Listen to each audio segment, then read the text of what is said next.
Good afternoon, everyone. Sorry for the delay. Unfortunately, the EU Commissioner had to cancel her participation at the last minute.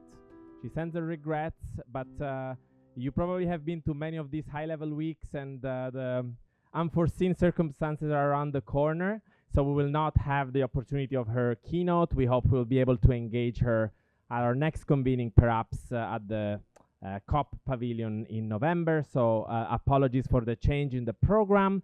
What we do know already is that the minister from Cyprus could not be able to come in person. Minister Dr. Maria Panayotou, Minister of Agriculture, Rural Development and the Environment, but she really wanted to contribute to the discussion today, so she has sent us a short video. So before we go into the panel, I would invite you to watch this short contribution from Minister Panayotou. So if the IT colleagues can play the video, it will be here. It's a great honor for me to join you virtually on the sidelines of the United Nations General Assembly High-Level Week at this timely and crucial session focused on advancing a common Mediterranean approach to climate mobility. I would like to thank the organizers of the Climate Mobility Summit for placing this vital issue at the heart of our discussions. Today, we speak of climate mobility, the human face of the climate crisis, a challenge that is no longer distant or hypothetical, but real, tangible, and already unfolding across our region. In the Mediterranean, we are seeing global warming occur 20% faster than the global average. We're experiencing record-breaking heatwaves, extended droughts that devastate agriculture yields, rising sea levels that erode our coastlines, and wildfires that burned over 1.5 million hectares in the region just last year alone. These are not isolated environmental phenomena. They are deeply disruptive social and economic forces. They affect communities, livelihoods, public health, food and water security. And increasingly, they are becoming a driver of displacement and forced mobility. As an island state and the easternmost member of the European Union, Cyprus finds itself on the front line of this risk. Rising temperatures in our region are among the highest recorded in Europe. Our freshwater resources are severely limited, and our rural and coastal communities are facing growing pressures from desertification, biodiversity loss, and agricultural stress. This is why Cyprus is revising its national adaptation strategy. Our goal is clear: to enhance national resilience while also preparing for a future where climate-related mobility becomes more prevalent. The updated strategy places stronger emphasis on locally led adaptation to safeguard livelihoods, cultural heritage, and community cohesion. Integrated water resources management, especially in high-stress regions. Climate-smart agriculture and food systems, and social protection mechanisms to ensure that no one is left behind.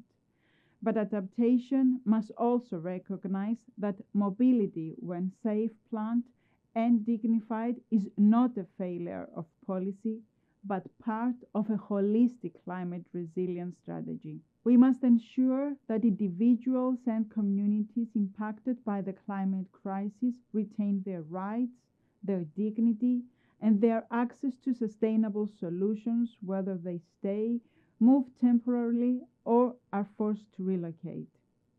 Looking ahead, Cyprus will assume the presidency of the Council of the European Union in January 2026. In this role, we will place climate and environmental resilience at the top of our agenda, and we will work to elevate the issue of climate mobility within European and Mediterranean dialogue. Specifically, we will support the inclusion of climate mobility considerations in national adaptation plans and national determinant contributions, promote data sharing and evidence-based policy making, especially through regional collaboration, and advocate for climate finance mechanisms that support both adaptation and mobility responses in line with equity and international law. Without proper funding and coordination, we risk allowing this challenge to become a humanitarian and development crisis. Cyprus is committed to contributing constructively to a Mediterranean common approach on climate mobility, one that is equitable, inclusive, and forward-looking. As a bridge between continents, the Mediterranean has both a responsibility and an opportunity to pioneer comparative models that others may follow. Excellencies, dear colleagues, the challenges we face are urgent, but they also present an opportunity to turn climate mobility from a story of loss into a story of resilience, dignity, sustainability, and regional solidarity. Let us act together to make that vision a reality. Thank you.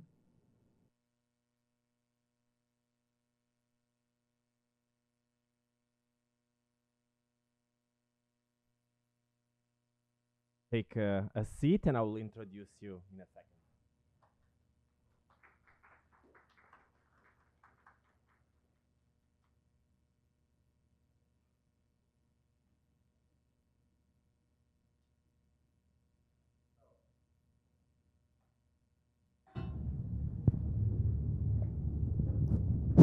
Okay.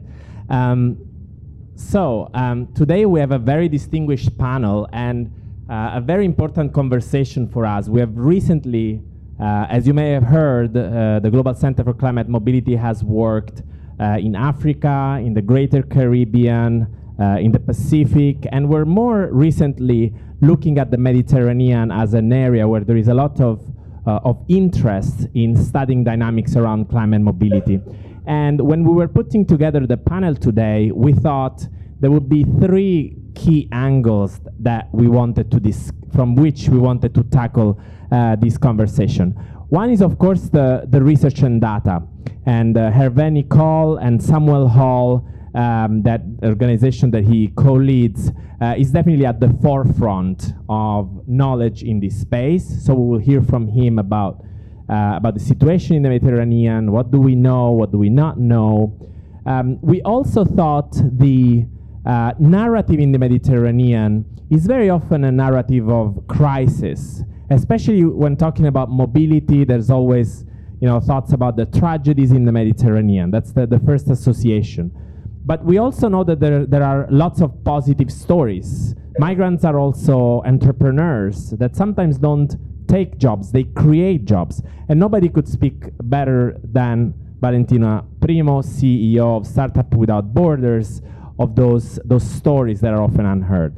And the third element is the fact that in the Mediterranean is a region with a quite young population and a quite active young population as well. And the Global Center for Climate Mobility has worked for many years on youth engagement. We have the privilege of having a number of stellar fellows in the room that work with us.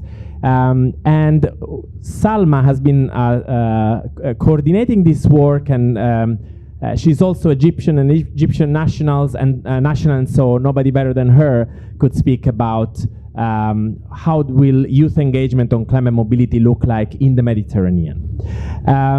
So without further ado, I would like to start with Hervé Nicole, co-founder and executive director of partnerships for Samuel Hall. And Hervé, help us set the scene a little bit. So how are climate impacts shaping mobility patterns across the Mediterranean?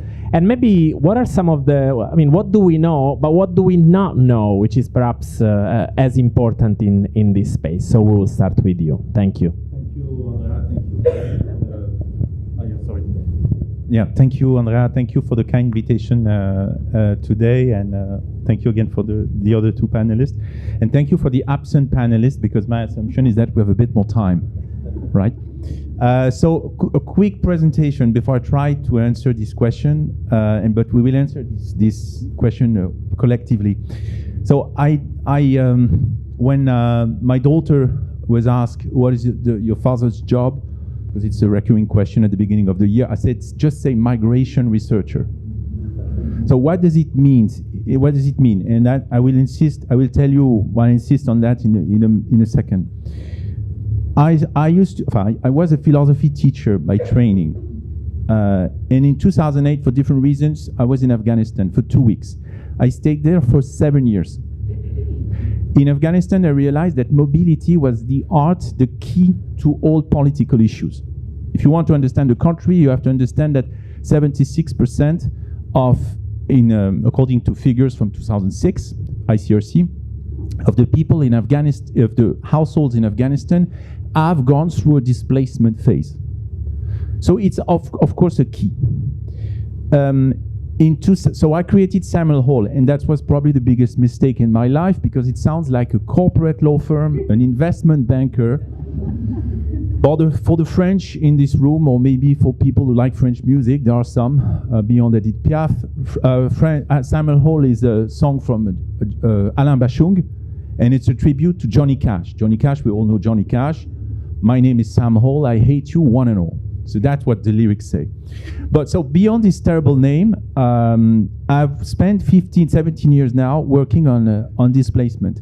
And what I told my daughter when she told me, what does it mean, migration researcher? I told her, because I was a bit sad that day, I said, what it means, that day was yesterday, is that my job is about bringing what we call evidence-based data to inform policymakers, to inform the work of master students, to inform the work of agencies, institutions. In a world where the president of a country of 340 million people can come and address seriously the UN by saying that climate change is the biggest con job, the greatest con job of the humanity. So what does it tell us? And I'm just being as neutral as possible here. You don't have to trust me. It means that the value of evidence, the value of facts, the value of truth has drastically evolved. We all work, all of us in this room, under the assumption that truth is one thing that has not changed since Aristotle, since Plato. It's not true. Truth evolves. The value of evidence, the value of data, the value of diplomas as well. But first and foremost, the value of evidence that data you show is historicized, if you want. And over the past 10 years, it has changed drastically. So that's the first thing I learned. This is a macro finding from all the work, but I also work specifically in the Mediterranean, and in my case, in particular in Tunisia. I spent a lot of time in Tunisia interviewing organizations for a Bosch Stiftung funded program, Robert Bosch funded program, but also for other programs, Oxfam on gender and justice. And finally, for peace, I started working on myself. I will conclude on that piece because it's probably the most important piece I've ever worked on after 550 studies. So after 550 studies, a migration researcher, a so-called expert, what I know is that my expertise doesn't mean much. If we consider in this room that because we have with evidence and facts, we will change things and policies, I would say it's terribly 2005, terribly 1975. No, today it's a different environment. We need to bring coalitions. We need to think in terms of resistance, wherever we come from, because it starts with ethics.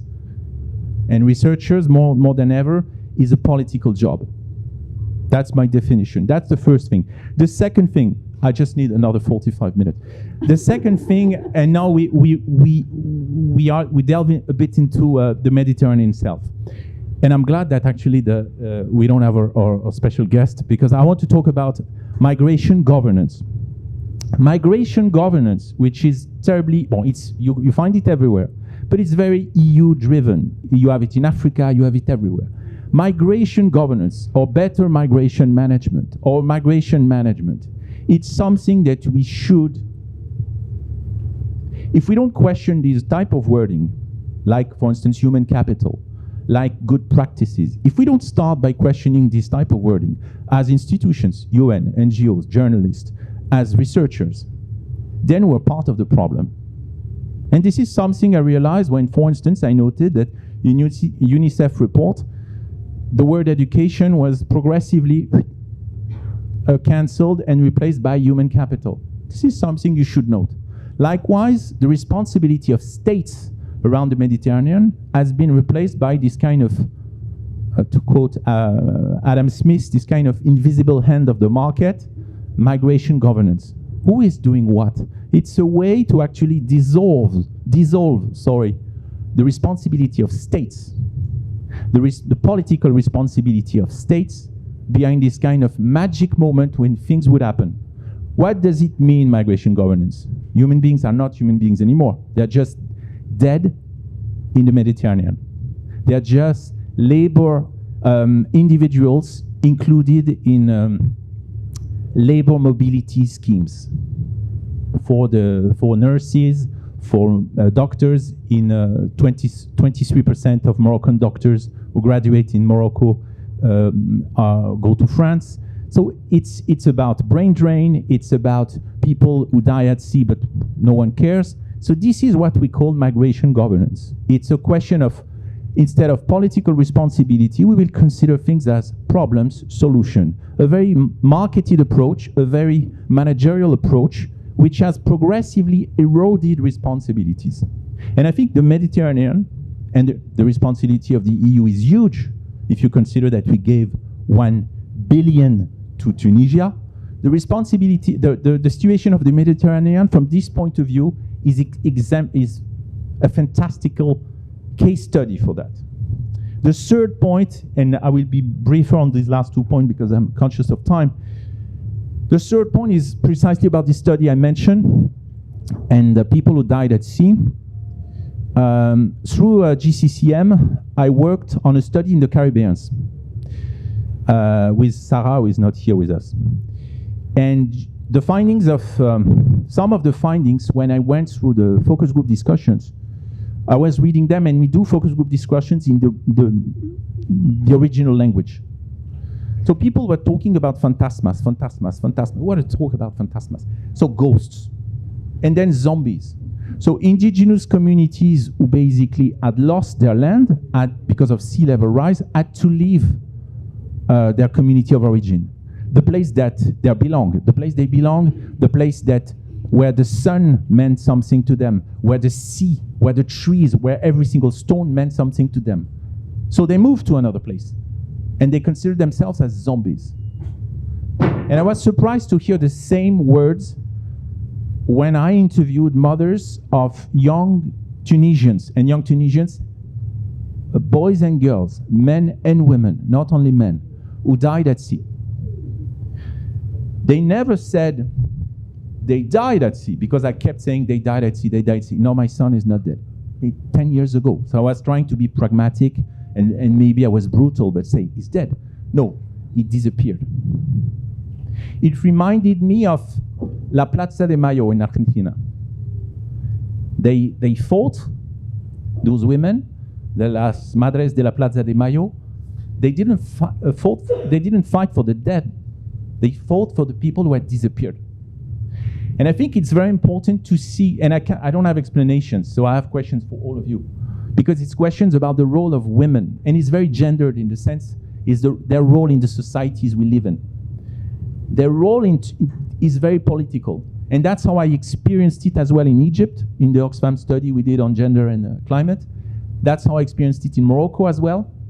They are much more concerned with the political implications of unresponsive and irresponsible states, because they understand that those young people did not disappear only personally, they disappeared politically, economically, socially, emotionally. They are gone. And I think this responsibility, I found it super strongly when I spoke to the sisters, to the mothers. So that's a personal project a bit on the side. And maybe a ray of hope, because I'm so far not so good, and I know it's late, but I think one avenue that has not been explored enough, even if we worked on that, Andrea, a bit together, is the question of, we talked about the Mediterranean to say what? We talk a lot about the civilization of the Mediterranean. Today we say Fortress Europe, and then the other side. That's how we consider things. And then satellite states. But initially, it was a civilization with multiple languages, with multiple techniques, with multiple forms of arts, with multiple gastronomies. And it's still here. It's still present. And I think if there is a possible solution, no, not solution, I hate this word. If there is a possible way forward, is not great. Honestly, it's never very technical. No, I would say if there is a Horizon Europe is a research program from the EU. Okay, a potential, if there is a potential, okay, if there is a potential, I like that. If there is a potential something, a je ne sais quoi, allow me this French word, if there is a je ne sais quoi that we can, political je ne sais quoi, it's probably between these two aspects, the cultural one, historical one. We should understand that at some point the Mediterranean meant something. It was not synonymous of shame, of fear. It was synonymous of culture and pride and unity. And the second thing, the role again, and it's not women, it's really gender.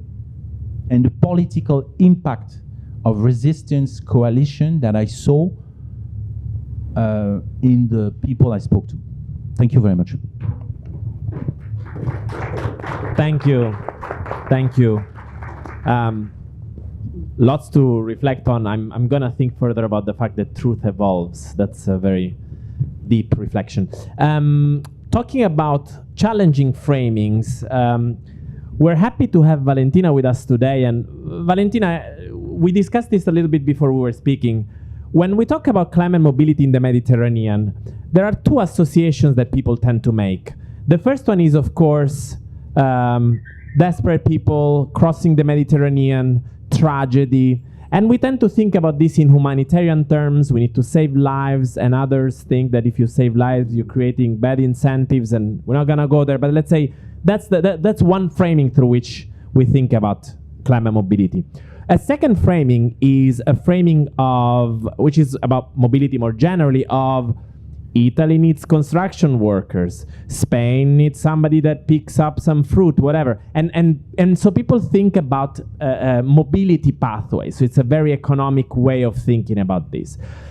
But then there's another, and there's many worlds, but there's another world that I think is vastly explored and not really understood. And it's that there's a very vibrant entrepreneurship and innovation ecosystem, very often with strong connections around the Mediterranean, because another thing we want to challenge is the fact that migration from point A to point B, or Fortress Europe on one side, this kind of like point A to point B is really not the reality of things. And we would love to hear from you, Valentina. So what role you can tell us a little bit about this innovation and the startup ecosystem, and how can it contribute to a resilient future and to making, in the end, migration work for those that embark on a journey across the Mediterranean, on both sides, actually. Over to you, Valentina. Thank you, Andrea, and thank you for having me. I'm honored to be on this panel. What an interesting question, and it is exactly this change of approach that inspired the creation of Startups Without Borders. And thank you, Hervé, for sharing your story, because actually I found myself very identified with it. I went to Egypt in 2012, shortly after the Arab Spring, ended up staying for 6 years as well, similarly. And I was deeply, deeply inspired by the stories. I'm a journalist, so I was deeply inspired by the stories of entrepreneurs who were rebuilding their nations, who were with enormous doses of grit, resilience, and willingness to make an impact. They were building startups that were remaking the Middle East. Among them, traveling through the region, I met many refugee and migrant entrepreneurs, and this was completely life-changing because people who is a migrant entrepreneur, they're rebuilding their life while taking the risk to build a business. And you would think they are exception to the norm. They are treated as the exception to the norm, but they're not. So this is when the moment when we started Startups Without Borders. Today we've trained nearly 8,000 people across 15 countries in the Mediterranean. We've gathered more than 15,000 across different events. Our approach is really to build a transnational ecosystem. And why, I want to stop here in this word for a minute, because why do we talk about ecosystem? Now, if we look at Silicon Valley, the big hub for startups and innovation, entrepreneurship, 51% of unicorns were built by a migrant or the sons of immigrants, right? So we have it there in the statistics. If we look at the Mediterranean, if we look at Italy, for example, between 2011 and 2021, the rate of entrepreneurship, of migrant entrepreneurship, grew 30%, while the rate of local entrepreneurship, of Italians who turned to entrepreneurship, saw a decline of 8%, right? So we are seeing this entrepreneurship. You know, Andrea, you're Italian. There was a professor in Italy once told me something beautiful. The act of migrating è un'impresa. It is a venture in itself. It is engraved in their DNA. There is so much of entrepreneurship, of building yourself, of building your path, your pathway, if you will, right? There is so much of that. A lot of the startups and the businesses that we work with are related to climate change because we know they are coming from regions that are very severely affected by climate change.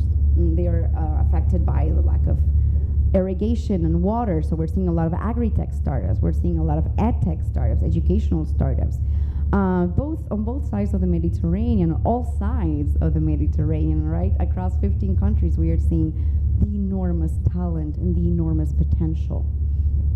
And I was having a very interesting conversation as well, just in the coffee break before, because oftentimes we get asked, so refugees, migrants, where's the difference? Like, how do you work with each one of them?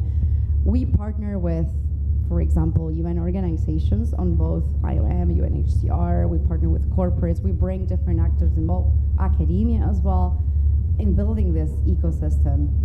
And we notice that the barrier is quite gray, right? It is very related to stigma as well. It is very related to how people feel, as you were saying. So for example, in Egypt, particularly with Syrian refugees or Iraqi refugees, the word refugee was a stigma.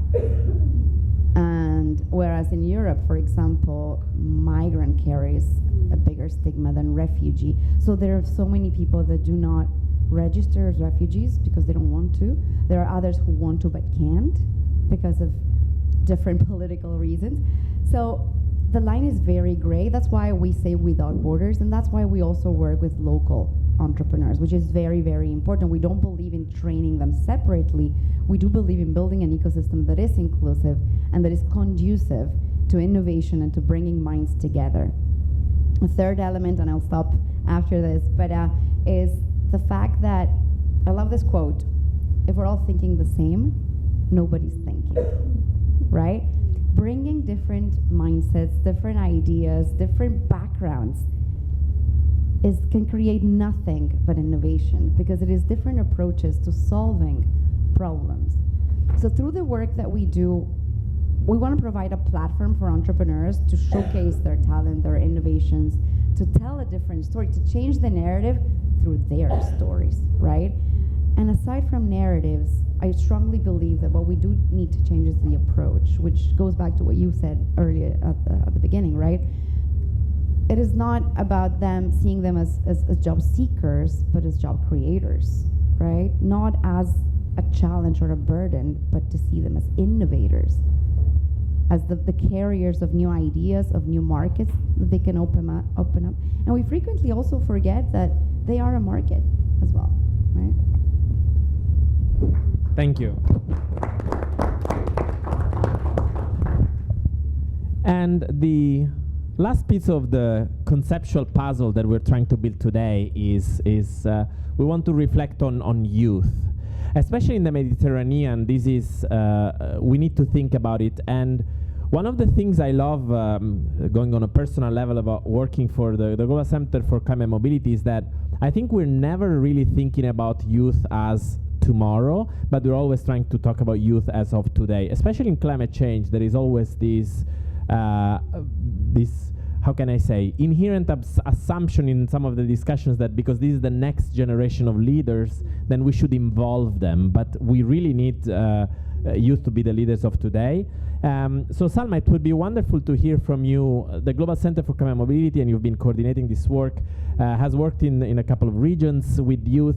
Tell us about it, and tell us a bit about how you think this will look like in the Mediterranean.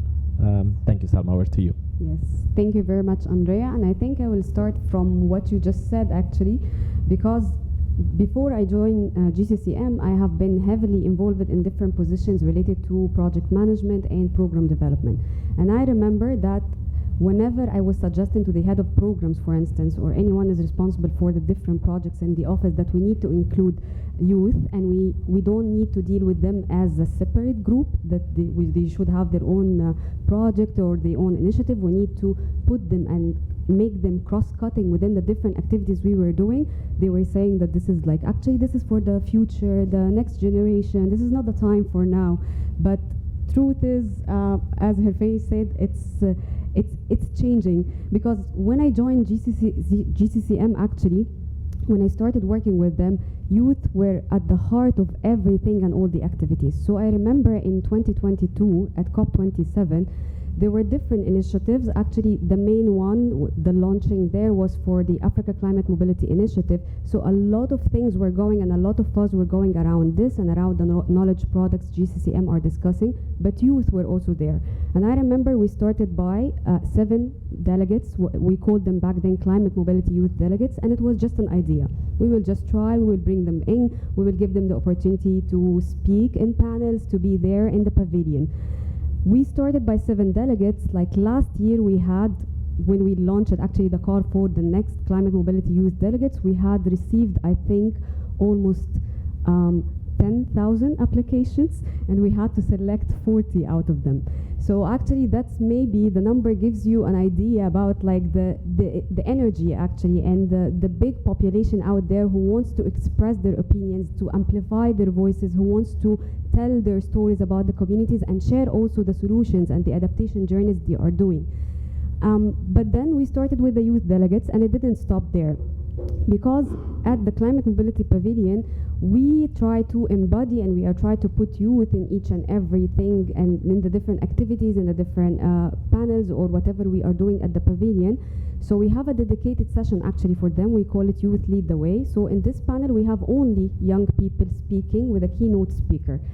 But then this was for the first 2 COPs. And then with the 3rd COP, we decided to have a dedicated day actually. So we called it Climate Mobility Youth Day.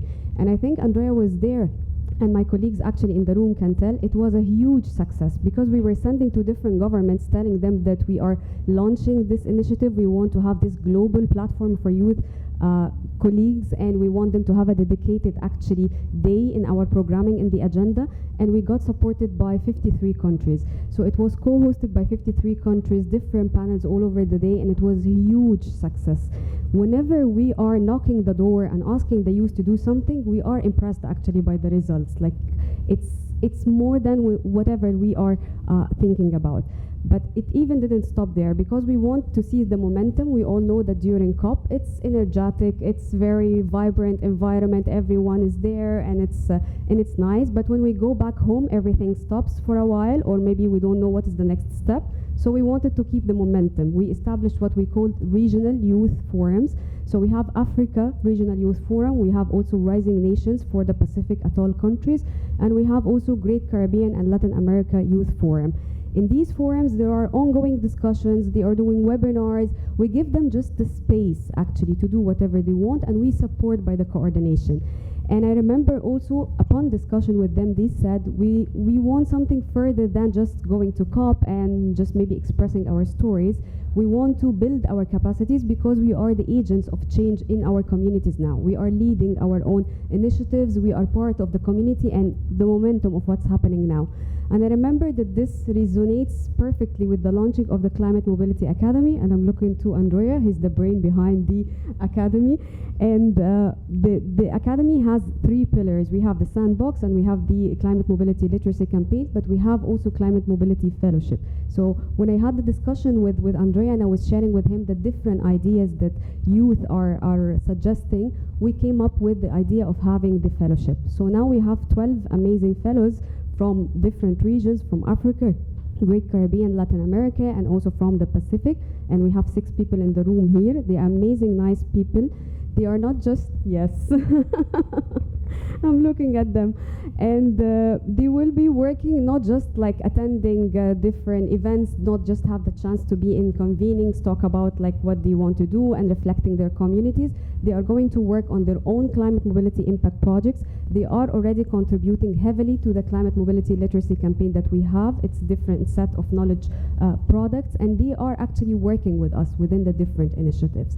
So I think this gives you an idea about GCCM mentality, dealing with youth. We don't see them as a separate group. We don't see them as separate project. They are there everywhere. I can't imagine GCCM actually without youth. I feel like it will not be GCCM. It will be just another institution or anything. But youth have been always at the heart of everything. So what I want to mention is that since now we are moving toward a Mediterranean initiative, or there is some sort of interest to do something related to the Mediterranean, definitely youth should be at the heart of anything we are doing. There is huge potential because like the Mediterranean has one of the youngest population. So I'm sure that in addition to the ongoing activities, we will have the Mediterranean youth cross-cutting also all these activities, but I'm sure they will have their own, and I'm a Mediterranean myself, they will have their own maybe initiative, their own ideas, their own platform that they want to do. But again, like GCCM definitely will be supporting by allowing the platform, by giving them the opportunity, the chance to reflect on them. So just like if I have one thing to conclude is that whatever you are doing in your programming or anything in the future, you need to have the youth in front of everything, because as Andrea mentioned, they are not the next generation, they are the current generation. They are the partners of today. Thank you. Thank you, Salma. And if you ever wonder how does GCCM with a small team do so much on youth, I think now you know where the energy comes from. Thank you. We couldn't do this without you, Salma. So we don't have so much time in the end because we did speak, to take more time, which was great. But then I would ask the audience, maybe I'll collect a few questions and then I'll ask the panelists for shorter answers. So is there anyone who has a question they would like to ask? Please. Oh.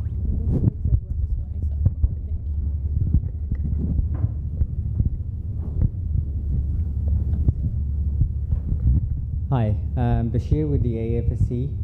My question is for Ms. Valentina. You talk about startup without borders, but many refugees, and you talked about refugees cannot register their businesses at the host countries. How do we address this issue? Yeah, so one of the first things, and it was one of the first issues that we wanted to tackle with Startups Without Borders. In many countries, they cannot legally register their business unless they have a local co-founder.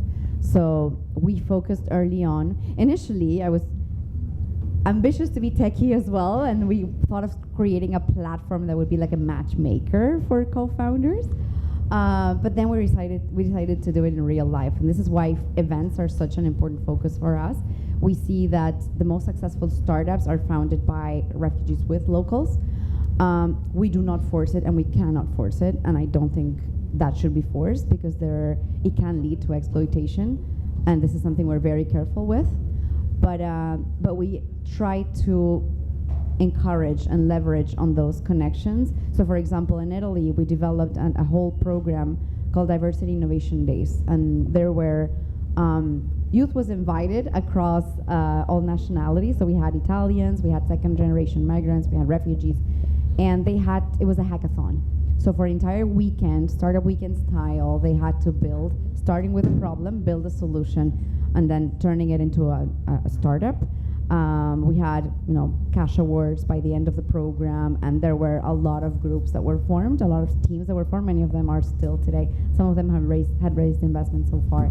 And we do the same in Egypt, whereby we help them, we support them. Another way is we've been working, and this changes through the years, but we've worked with, for example, in Estonia, there's the e-residency. In other countries, there's the possibility to register remotely and online, digitally. And this is another step that we're thinking about as well, in terms of now leveraging on AI and the possibilities that opens.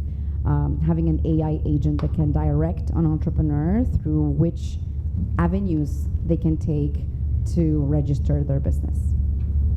Thank you. And I didn't see hands up, and we do have the launch of a report soon, so I'm afraid we'll start seeing more and more people coming in. So it's a small group. You can talk to the panelists right after this, and but I would recommend closing the formal session. Maybe I would ask each one of you, please, really in 1 minute, what's the one thought or point you want the audience to take home today? Just 1 minute each. I'll start from you, Valentina, and we come back. That's a big one. So we always say that we don't. So dignity. This has been one word and one guiding value that has guided our work from the beginning, right? It is all about dignity. It is all about them having a space to reclaim their narrative, to reclaim their future. We do not think entrepreneurship is for everyone. The first condition to be an entrepreneur is to want to become an entrepreneur. So we don't see it as a pathway for livelihood. No. This is an opportunity for the host economies in the first place, because there's brilliant ideas, there's brilliant business models.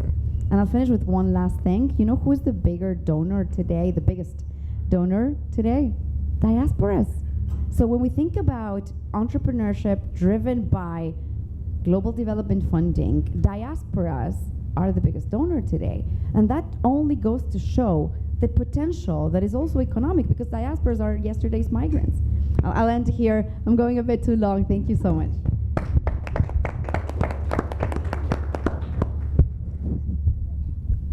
I think this works. I think I made it clear in the end of my little speech, is that do not deal with youth as if they are a separate group, that you need to dedicate something to them, that they have their own ideas, that they are different. Just deal with youth as human beings with ideas, with creative solutions, with innovative solutions, and just support them and just include them in everything. So we will have everything from youth, by youth, to youth. And that's it. Thank you. Simply to synthesize maybe my own trajectory over the past 15 years and what has evolved for me as a researcher on migration again. We will echo some of the things I said. First, indeed, that we should always question the question. For instance, the concept of youth, when we did studies, was for World Bank on the integration of young migrants, we asked, how do you define youth? And we add 4 big conceptual tensions. Youth can be seen as a political meat that you weaponize in demonstrations in Kenya. It can be seen as a potential future. It can be defined as 1524, the ILO definition, or 15. Others will be defined in Firenze in the 16th century. It's used to go until 30, political goal. So how do you define? So defining concepts, always questioning the question. What do you call education in Afghanistan? What do you call education in Switzerland? Not the same thing. In Kandahar and Kabul, in rural, always contextualized, localized knowledge. The second thing is about, again, going back to that, concepts, words, problems have a history. The very concept of entrepreneurship You can track it back to UNHCR's 1970 up to Betts, who talk about it for the World Bank in special economic zones today. What does it mean? How can we understand these changes? And I think these two aspects, the fact that we need to question words, and we need to go back to history in the genealogy of concepts, are probably the best way to put things into perspective. Not in necessarily a critical and negative manner, but to allow us to breathe. That's all. Thank you. Thank you very much, and thanks to you for coming. I know each one of you knows how much I appreciate, respect, and really admire your work. Thank you very much, and thanks everybody for listening. And please stay on. We have an exciting launch also of the Greater Caribbean report in just 15 minutes. So thanks everyone, and please stay on.